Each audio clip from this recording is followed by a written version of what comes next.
오늘 우리에게 주신 하나님의 말씀을 전합니다. 시편 52편 1절부터 9절까지 말씀입니다. 구약 성경 839페이지 시편 52편 1절부터 9절입니다.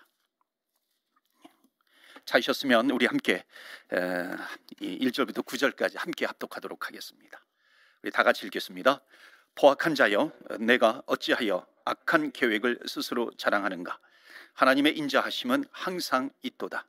내 혀가 심한 악을 꾀하여 날카로운 삭도같이 간사를 행하는도다. 내가 선보다 악을 사랑하며 의를 말함보다 거짓을 사랑하는도다. 셀라. 간사한 혀여, 너는 남을 해치는 모든 말을 좋아하는도다.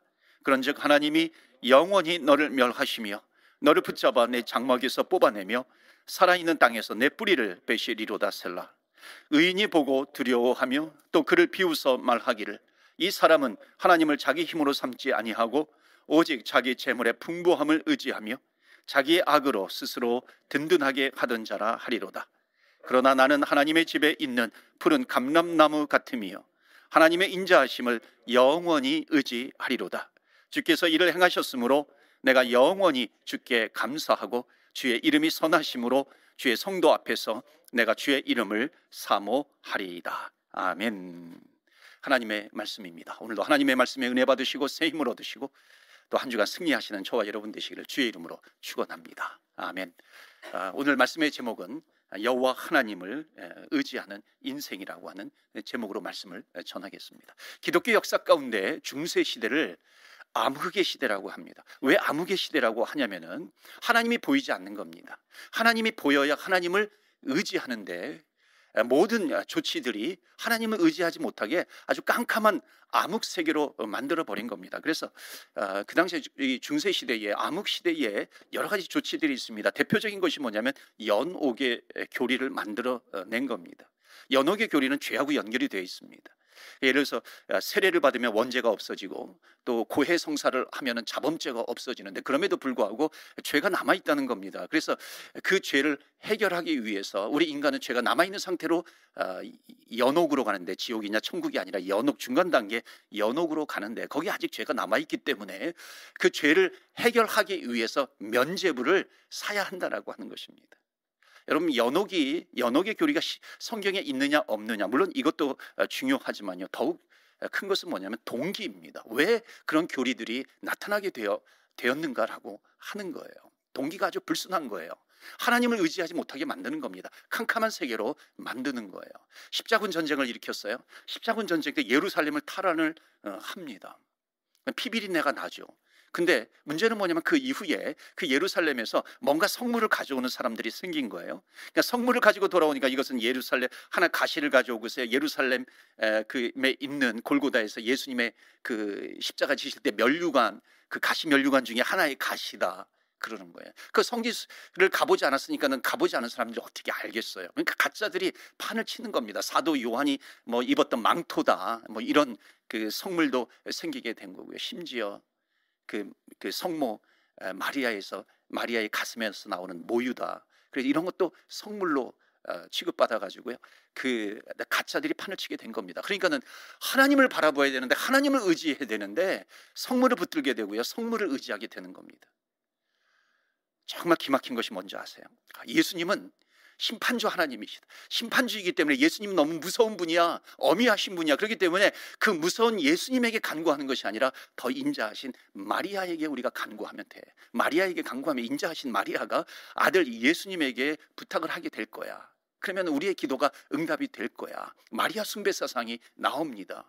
아주 그 동기가 불순하다라고 하는 것이죠. 뿐만 아니라 나중에 어디로 연장이 되는 줄 아세요? 하나가 튀어지면은요, 계속해서 두 번째, 세 번째, 네 번째에 불신한 동기들이 계속해서 확장하게 되는 겁니다. 그래서 나중에 이게 어디로까지 연장이 되냐면 성인 숭배까지 되는 겁니다.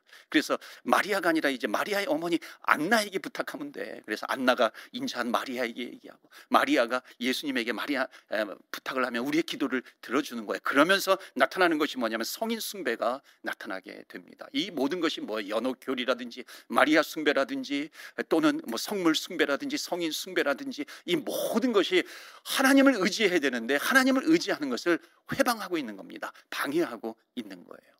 오늘 시편 52편 말씀을 통해서 정말 하나님을 의지하는 인생, 어떤 환경 가운데서 주님을 붙드시는 인생이 되는 저와 여러분 되시기를 주의 이름으로 축원합니다. 아멘. 시편 52편에요.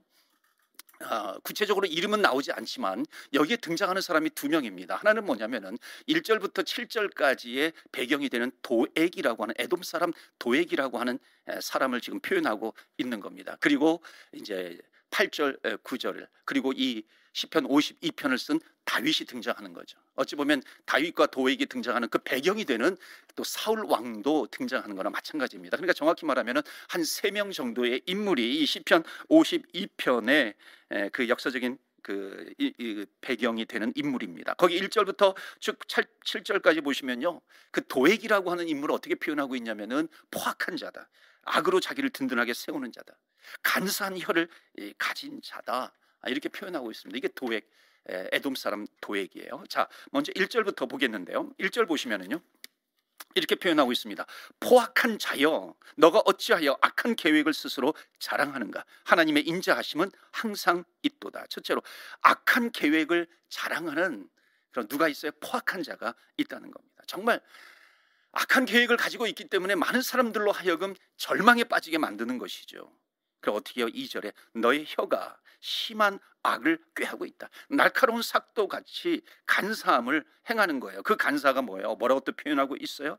3절에 너가 선보다 악을 더 사랑한다. 의를 말함보다 거짓을 사랑하는도다. 4절 간사한 혀가 또 나오죠. 간사한 혀는 너는 남을 해치는 모든 말을 좋아하는도다. 간사한 혀를 가지고 있어요. 남을 해치고 있는 겁니다.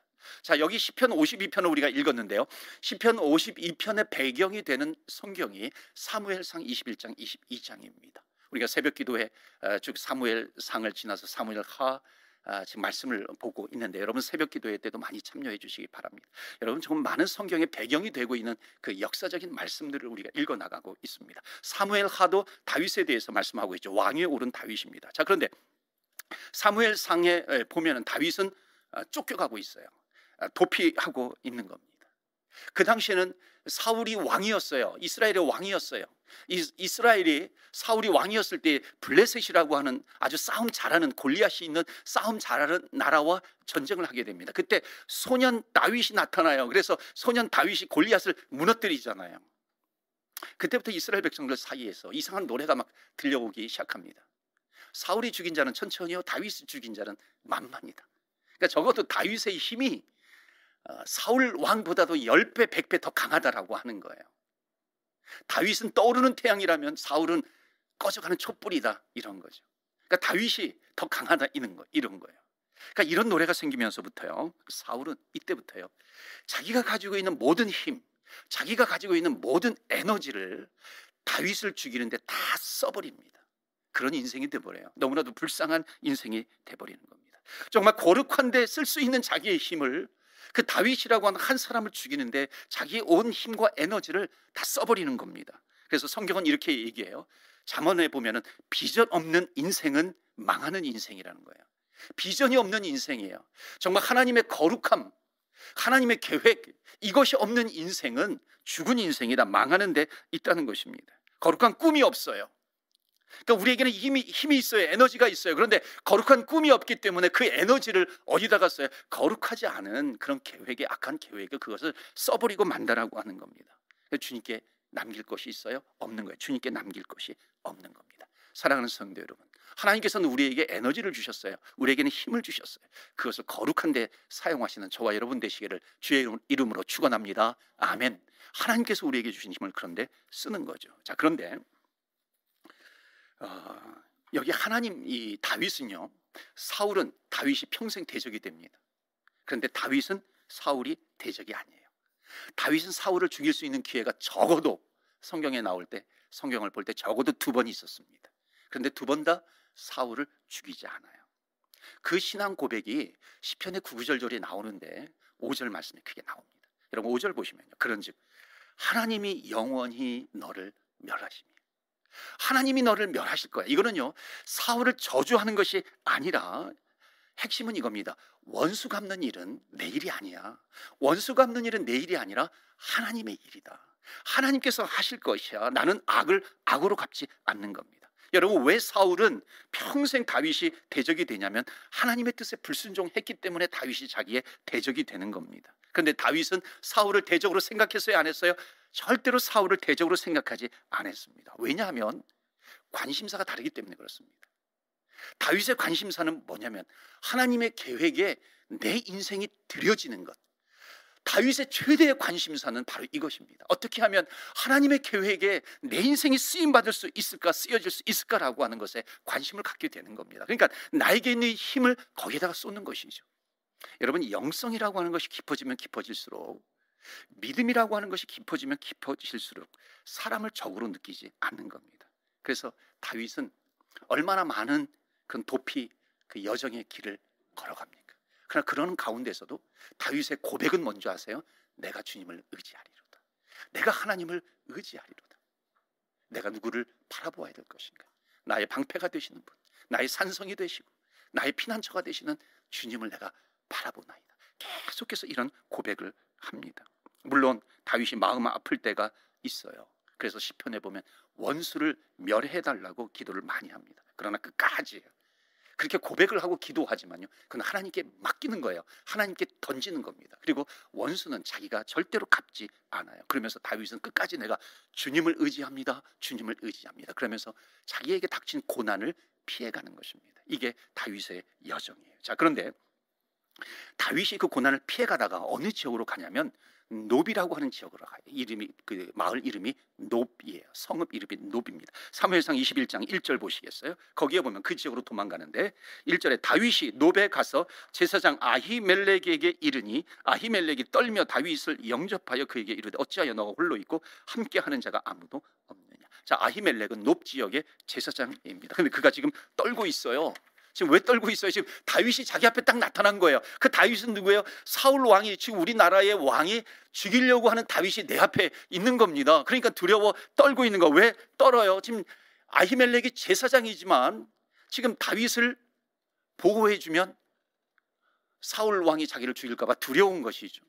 또 그렇다고 해가지고 다윗을 보호해주지 않으면은요, 하나님의 뜻에 어긋나는 것 같아요. 그래서 고민을 해서 떠는 겁니다. 이때 다윗이 아히멜렉 제사장에게 두 가지를 요구해요. 하나는 음식을 달라, 하나는 무기를 달라고 요구합니다. 그때 아히멜렉 제사장이 제단에 바쳐진 진설병 떡을 줍니다. 그리고 골리앗의 칼을 다윗에게 주는 거예요. 자, 그리고 이제 피신을 하는 겁니다. 자, 그런데 이때 잊지 말아야 될 장면이 나오고 잊지 말아야 될 사람이 나옵니다. 그 사람이 누구냐면 바로 도액이라고 하는 사람입니다. 자, 그 사람이 7절 말씀 보시면요, 그날에 똑같은 날이에요. 이 다윗과 아히멜렉 제사장이 주고받는 대화라든지 그 모든 모습을 본 거예요. 그날에 사울의 신하 한 사람이 여호와 앞에 머물러 있었는데 그는 도액이라 이름하는 에돔 사람이요 사울의 목자장이었다. 자, 에돔 사람은 이스라엘 사람이 아니에요. 유대인이 아니에요. 이방인입니다. 이방인임에도 불구하고 사울 왕의 신임을 받는 목자장에까지 올라갔어요. 목자들, 사울의 목자, 그러니까 재산을 관리하는 목자의 장까지 올라갔습니다. 그 도액이 이 다윗과 아히멜렉 사이에 거래되는 이 음식도 주고 또 무기도 주는 이 모습을 본 거예요. 그러니까 이 도액의 마음속에, 자, 내가 그 장면을 보았어요. 나는 지금 이방인이에요. 에돔 사람이에요. 나는 에돔 사람이기 때문에 어느 정도 성공은 하지만 더 높은 곳에 올라갈 수 없어요. 만약 지금 다윗과 아히멜렉이 지금 주고받는 저런 현장들을 내가 사울 왕에게 밀고 하면은 나는 더 높은 자리에 올라갈 수 있다. 나는 큰 자리에 올라갈 수 있다. 그래서 사울 왕에게 가가지고, 사울 왕이요, 지금 아히멜렉이 다윗 도망 다니고 있는 다윗에게 무기를 주었어요. 음식도 주었어요. 그대로 그것을 밀고 하는 겁니다. 그 이야기를 들은 사울 왕이 얼마나 분노했겠어요. 그래서 자기를 호위하는 호위병들에게 가서 저 아히멜렉, 다윗은 이미 도망갔으니까 아히멜렉 그 제사장을 죽여라 그래요. 그런데 이 호위병들조차도요, 하나님의 제사장을 죽이는 것에 대해서 두려워합니다. 그래서 하지 못하고 있어요. 그때 사울 왕이 도액에게 너가 가서 죽여라 그럽니다. 그래서 도액이 이 군인들을 데리고, 군사들을 데리고 아히멜렉뿐만 아니라 그 마을에 아히멜렉에 가죠. 제사장 85명을 학살합니다. 그리고 그 마을의 모든 사람들을 죽이고요, 어린아이들, 젖먹이는 아이들까지, 또 모든 짐승들까지 다 죽여버리는 거예요. 학살하는 겁니다. 일명 놉의 제사장 학살 사건이에요.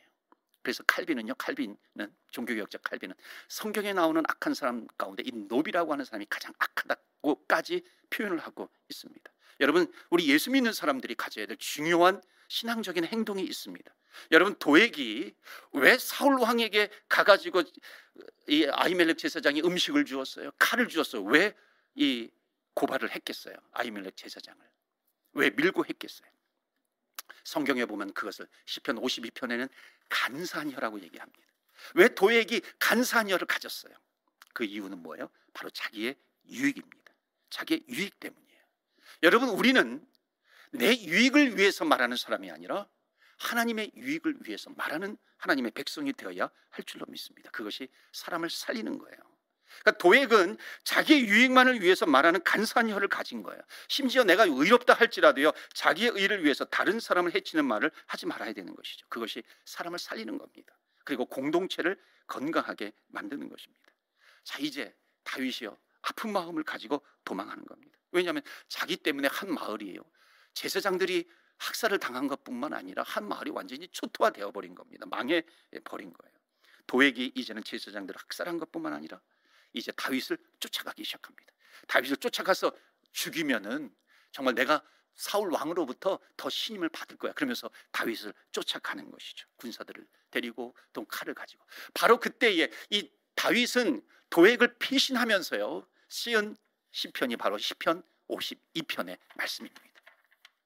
자, 도액과 같은 사람을요, 지금 다윗은 도망가면서요 어떻게 묘사하고 있어요? 시편 52편 말씀을 보시면요, 1절부터 쭉 나와 있는데 결론적으로 7절 말씀 보시기 바랍니다. 7절에 이렇게 말해주고 있어요. 이 사람은 하나님을 자기 힘으로 삼지 아니하고 오직 자기 재물의 풍부함을 의지하며 자기의 악으로 스스로 든든하게 하던 자라 하리로다. 계속해서 나오는 것이 뭔지 아세요? 자기 힘, 자기 재물, 이것도 자기 힘이죠. 자기 악, 이것도 자기 힘이죠. 자기 힘을 의지하는 악한, 자기 악을 의지할 사람이라. 그러니까 하나님의 힘으로 사는 것이 아니라 자기의 힘으로 사는 겁니다. 자기의 재물의 풍요로움을 가지고 살아가는 것이죠. 악한 혀로 자기의 악으로 자기를 든든하게 세우는 거예요. 그러니까 권모 술수가 난무하는 것입니다. 사랑하는 성도 여러분, 우리는 누구예요? 예수님을 믿는 하나님의 자녀인 줄 믿습니다. 예수님을 믿는다라고 하는 것은 뭐냐면 내 힘이 어디서부터 오는가?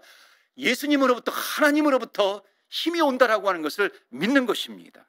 여러분, 그렇기 때문에요, 내 힘으로 사는가 아니면 하나님의 힘으로 사는가, 마치 하나님의 힘과 내 힘이 동시에 커가지고 부딪히는 것이 아닙니다. 마치 시소 같은 거예요. 하나님의 힘이 있으면 내 힘을 빼야 되는 것이죠. 내 힘을 뺀다는 것이 뭐예요?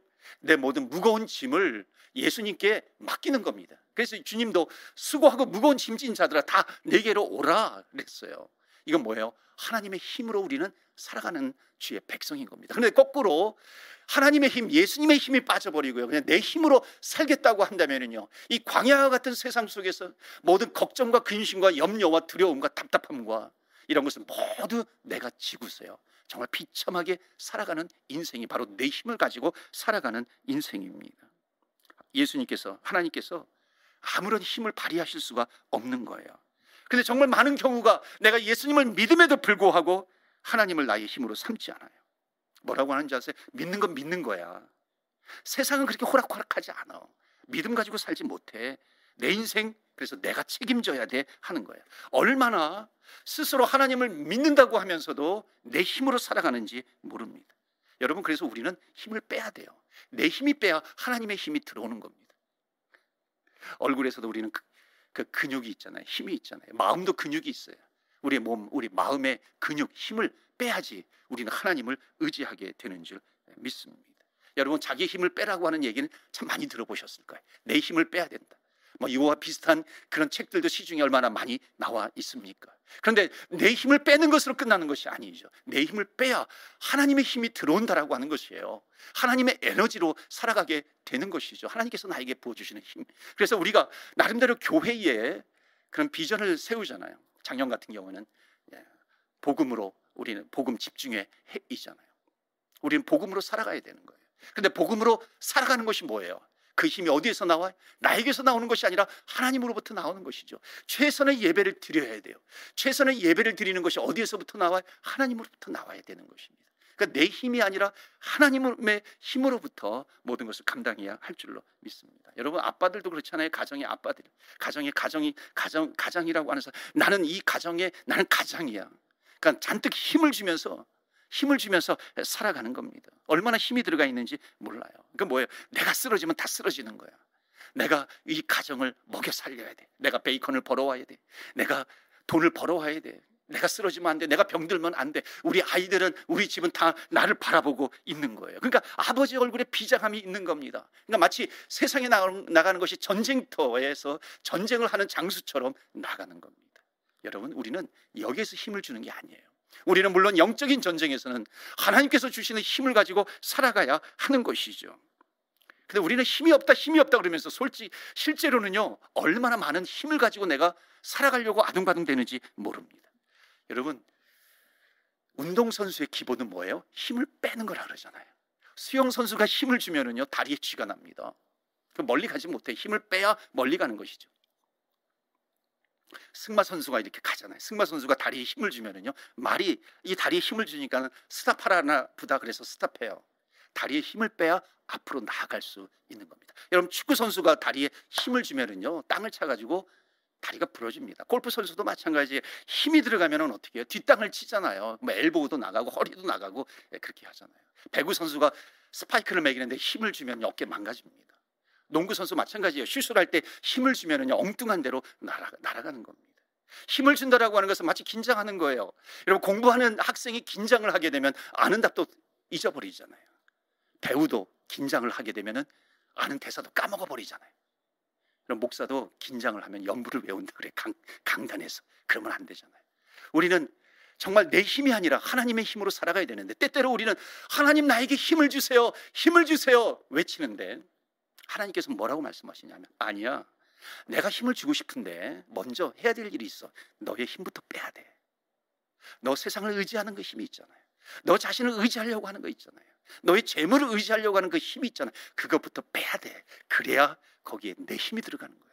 거기에 성령의 충만함이 생기는 거야. 주님께서 말씀하시는 겁니다. 여러분, 야곱이 야복강에서 간절히 하나님을 붙들지만요, 자기의 야곱의 힘이 잔뜩 들어가니까요, 하나님께서 그의 환도뼈를 치시는 겁니다. 힘을 쫙 빼버려요. 자기의 힘이 빠지니까 두 손 들고, 하나님, 이제 저는 어찌할 수 없습니다. 주님께 항복합니다. 내가 이제 하나님만 의지합니다. 그러면서 주님 앞에 항복하는 거예요. 주님 앞에 엎드리는 겁니다. 여러분, 우리의 믿음의 문제가 뭔지 아십니까?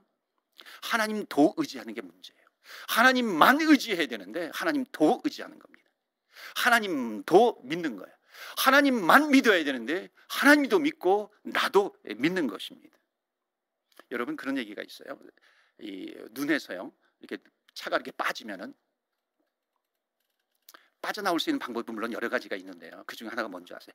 이 타이어의 에어를 빼는 겁니다. 공기를 빼야 돼요. 공기를 빼면은 이 눈하고 밀착이 돼요. 사막에서도 그렇다 그래요.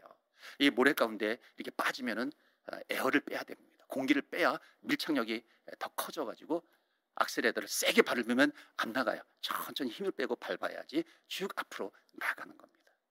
사랑하는 성도 여러분, 우리는 정말 하나님만 믿어야 되는데 우리는 알량하게 내 안에 있는 한 줌의 공기, 이 공기도 믿고 하나님도 믿는 거예요. 공기도 의지하고 하나님도 의지하니까 문제가 되는 것입니다. 여러분, 우리는 우리에게 힘이 없는 것이 아니라 엉뚱한 힘을 가지고 있기 때문에 문제가 되는 것입니다. 거기에 우리의 큰 문제가 있죠. 여름에 학생들이라든지 청년들하고 수련회 가면은요, 그 이제 수영도 하고 막 강에서 헤엄도 치고 그렇게 하잖아요. 그때 마지막 수영할 때 마지막 그 연례 행사가 뭔지 아세요? 교역자들, 전도사님들, 뭐 이렇게 목사님들 들어다가 한 막 이 건장, 이 어깨들 같이 이 청년들이 와가지고 들어가지고 이 물속에다 빠뜨리는 그런 행사를 하잖아요. 그때요, 막 그때는 힘을 쫙 빼야 됩니다. 그리고 힘을 쫙 빼고요, 그냥 그 강에 정말 품위 있게 그냥 풍덩하고 빠져줘야지. 그래야지 나도 살고 청년들도 사는 겁니다.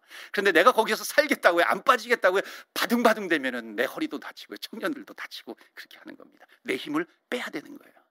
온전히 빼야 하나님께서 도와주십니다. 가만히 보면은요, 하나님을 믿음에도 불구하고 얼굴에 긴장이 있어요. 또 내 힘이 잔뜩 들어가 있어요. 교회에서 이렇게 부서에서 활동을 할 때도요, 꼭 그런 분이 계시잖아요. 힘이 있는 분이 있어요. 또 긴장하는 분이 있어요. 그러면 그 한 사람이 있으면요, 은혜가 넘치지 않습니다. 왜냐하면 당신도 긴장하고 나도 긴장하는 겁니다. 그러니까 서로 긴장하는 거죠. 여러분, 믿음은 힘을 빼야 되는 겁니다. 내 힘을 빼야 성령님께서 내 안에서 역사하게 되는 줄로 믿습니다. 여러분, 엄마 아빠들이 집에서 가정에서 아이들을 키울 때요, 얼마나 힘이 들어요. 그러니까 얼마나 힘이 드니까 힘을 내는 겁니다. 그러니까 힘을 빼야 되니까 힘을 내는 겁니다. 그러니까 부담감 때문에 좀 실수를 해도요, 조금만 실수를 해도 스트레스를 받는 겁니다. 그리고 화를 내는 거예요. 그렇다고 해가지고 아이들이 잘 크는가? 그렇지 않습니다. 아이들은 언제 잘 크냐면요, 정말 힘을 빼고 활짝 웃어줄 때 아이들에게 힘이 들어가는 거예요.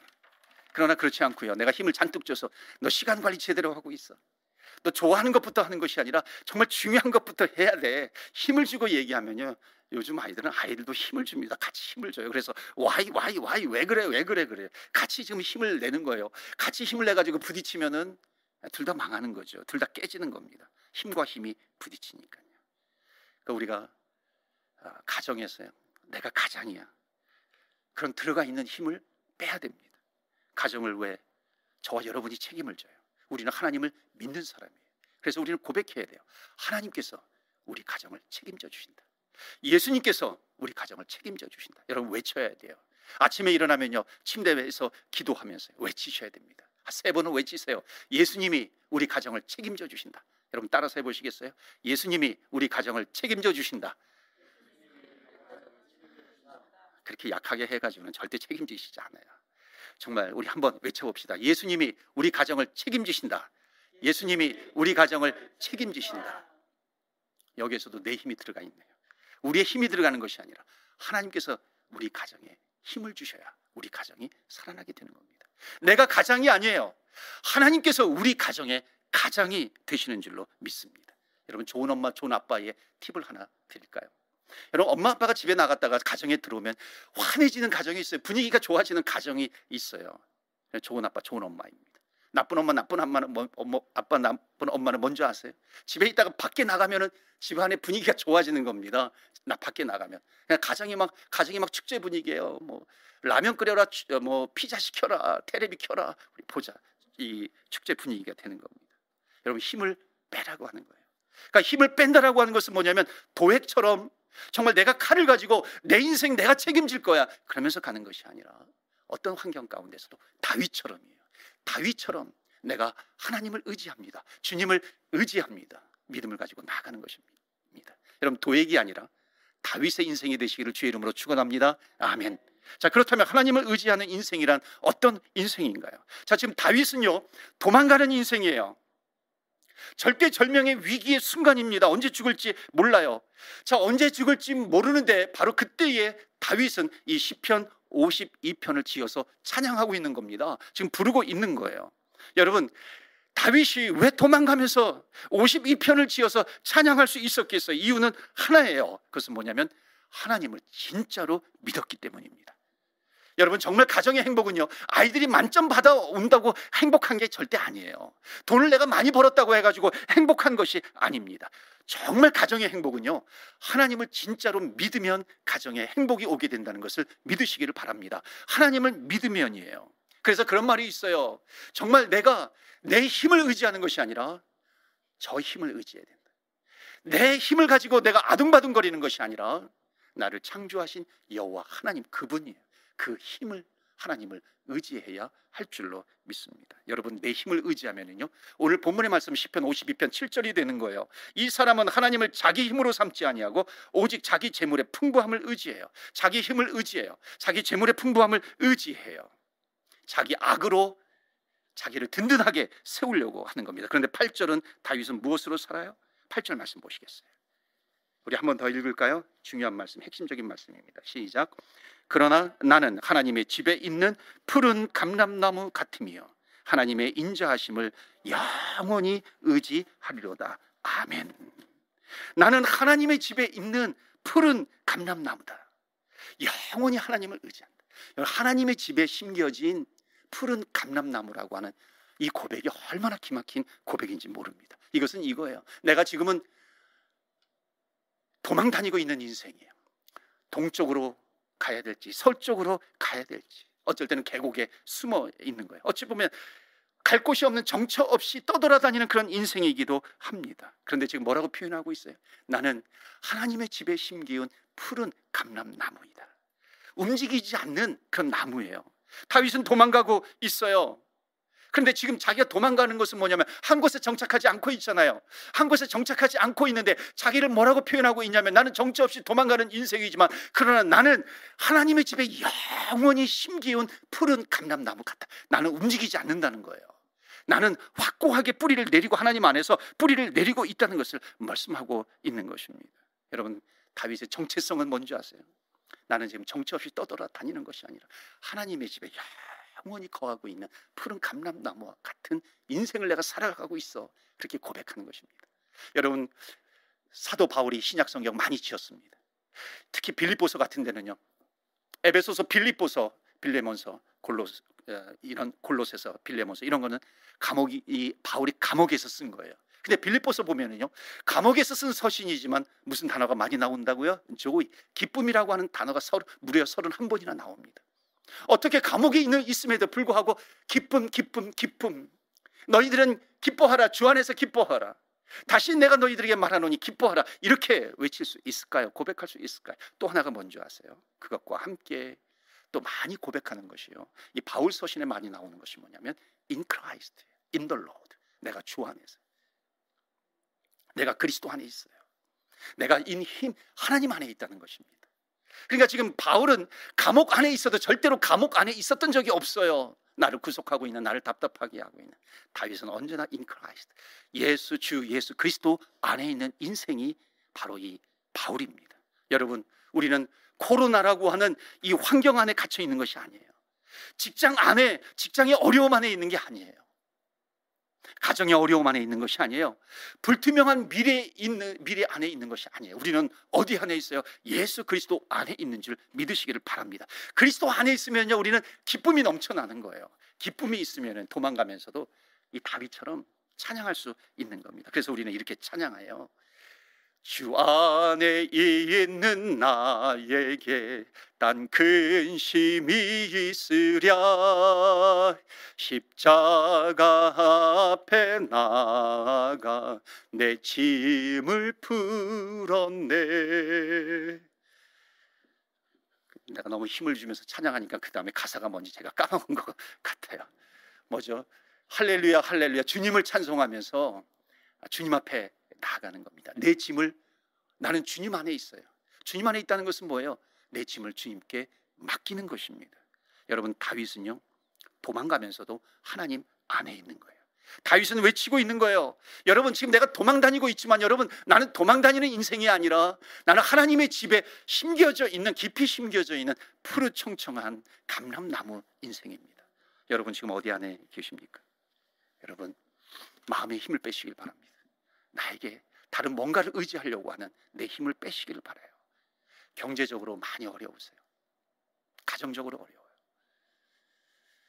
비즈니스적으로 어려워요. 이혼의 위기 가운데 있어요. 실제로요, 그 안에서 내가 할 수 있는 게 그렇게 많지 않습니다. 내 힘으로 할 수 있는 거 그렇게 많지 않아요. 그런데 하나님께서 힘을 주시면 되는 겁니다. 그렇기 때문에 우리는 날마다 때마다 내 힘을 빼시고 하나님의 힘을 공급받으면서 하루하루 살아갈 때 우리는 승리하는 인생이 될 줄로 믿습니다. 저도 마찬가지예요. 제가 막 힘을 주면요, 목회 내 힘으로 하게 되는 겁니다. 나에게 힘이 들어가면 하나님의 교회가 내 교회가 되는 것처럼 여겨져요. 내 힘으로 들어가면 하나님의 양떼가 아니라 내 양떼가 되는 거예요. 그런데 힘을 빼면 뺄수록 주님의 교회야, 주님의 양떼이지, 하나님의 계획을 바라보게 됩니다. 그리고 주님의 계획을 따라가는 것이지. 주님께서 가라고 하시면 가는 거고, 주님께서 멈춰서라고 하면 멈춰서는 겁니다. 그래서 데이 바이 데이, 날마다 때마다 시마다 하나님께서 인도해 주시는 대로 가는 것입니다. 여러분, 저와 여러분들도 마찬가지 아니겠어요? 우리는 말씀대로 순종하면서 살아가는 것입니다. 순종하면서 갈 때에 하나님께서 우리들의 인생을 또 하나님의 말씀대로 하나님께서 저와 여러분을 이끌어 가시는 줄로 믿습니다. 여러분, 세상이 볼 때 도액이 있어요. 세상이 볼 때 다윗이 있어요. 세상이 볼 때는 도액이 성공한 것처럼 보여요. 칼을 가지고 있어요. 무기를 가지고 있어요. 자기를 도울 수 있는 이 호위병들이, 군사들이 있어요. 그것을 가지고 다윗을 쫓아갑니다. 세상에서 볼 때는 도액이 성공한 사람이에요. 그러나 가만히 영적으로 클로즈업 해가지고 보면은요, 도액이라고 하는 사람이 성공한 사람이 아니라 도액을 보면은요, 긴장이 돼 있어요. 자기 힘을 꽉 쥐고 있어요. 불안한 거예요. 염려와 근심과 두려움으로 가득 차 있어요. 그러나 다윗은요, 도망 다니고 있어요. 세상에서 보면 어찌 보면 실패하는 것 같아요. 낙오자 같아요. 그러나 이 다윗은요, 지금 시편 52편의 말씀을 지어서 하나님 앞에 찬양하고 있는 것입니다. 어깨를 들썩들썩이면서 박수치면서 기쁨으로 춤을 추면서 찬양하고 있는 다윗의 모습이에요. 하나님께서 보실 때는 도액이 성공한 자가 아니라 다윗이 성공한 자입니다. 나는 하나님의 집에 영원히 심기운 나는 푸른 감람나무야. 내가 영원한 하나님의 인자하심을 내가 의지하리로다. 이 고백이 그냥 나오는 게 아니죠. 내 힘을 빼고 하나님을 의지할 때 나오는 고백입니다. 여러분, 성경에 보면은요, 하나님께서 우리를 창조하셨는데 성경에 보면은 감람나무 가운데 참 감람나무가 있고 돌감람나무가 있습니다. 돌감람나무는 뭐냐면 광야에 버려진 감람나무예요. 이름은 감람나무예요. 그런데 거기에 생명수가 공급이 되지 않아요. 삐쩍삐쩍 말라가요. 수명이 짧아요. 온갖 광야의 세상의 고난과 고통과 염려와 근심, 이것은 내가 다 짊어지고 있는 거예요. 삐쩍삐쩍 말라가고 있어요.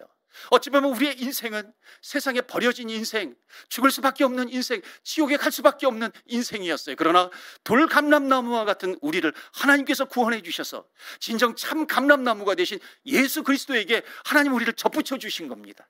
예수님에게 접붙여 주시니까는요, 우리는 푸르청청한 감람나무가 되어서 이제 지옥으로 갈 수밖에 없는 인생이 천국으로 갈 수 있는 인생으로 변화된 줄로 믿습니다. 그렇기 때문에 저와 여러분은 어떤 감람나무예요? 돌감람나무, 버려진 감람나무가 아니라 정말 하나님께 붙들리는 참 감람나무요, 푸르청청한 감람나무인 줄로 믿습니다. 아멘. 자, 하나님의 정원에 심겨져 있어요. 하나님의 정원에 심겨져 있다는 것은 뭐냐면, 이제 너는 푸른 감람나무이기 때문에 너가 알아서 살아, 이것이 아니에요. 하나님께서는 계속해서 천지를 창조하신 하나님, 이 세상 최고의 조경사 아니에요? 정원사이죠. 다듬을 거 다듬어 주시고 버릴 거 버리게 해주시고 병충해도 막아주시고, 그러면서 푸르청청한 영원한 감람나무로 살아가게 하시는 줄 믿습니다. 하나님은 우리를 명품으로 만들어 주시는 거예요. 그래서 우리는 찬양할 수 있어요, 주님 안에 있으면. 그래서 오늘도 우리가 함께 찬양할 텐데요, 나의 힘이 되신 여호와여, 내가 주를 찬양하나이다. 나의 힘이 되신 여호와여, 내 힘이 아니라 하나님의 힘을, 하나님을 의지하는 거예요. 주님을 의지하는 겁니다. 여러분, 이 찬양을 할 때에 하나님의 능력을 경험하시고 체험하시길 바랍니다. 여러분, 우리의 인생은 돈이 없어서 망하는 게 아니에요. 믿음이 없어서 망하는 겁니다. 나를 도와줄 인생, 내가 의지할 수 있는 사람이 없어서 망하는 게 아니에요. 주님을 의지하지 않기 때문에 망하는 겁니다. 나의 힘이 되시고 나의 영원한 인도자가 되시는 여호와 하나님을 의지하시면서 한 주간도 승리하시는 저와 여러분 되시기를 주의 이름으로 축원합니다. 아멘. 우리 주님께서 오늘 주신 말씀을 붙들고 기도합니다. 하나님, 내 힘을 빼기를 원합니다. 내가 의지했던 것, 나의 힘 다 뺍니다. 내 힘을 뺄 때 하나님께서 진정한 하늘의 힘, 주님의 힘, 예수님의 힘, 그 지혜를 우리에게 주실 줄 믿습니다. 하나님, 그 하나님의 힘으로 살아가게 하여 주시옵소서.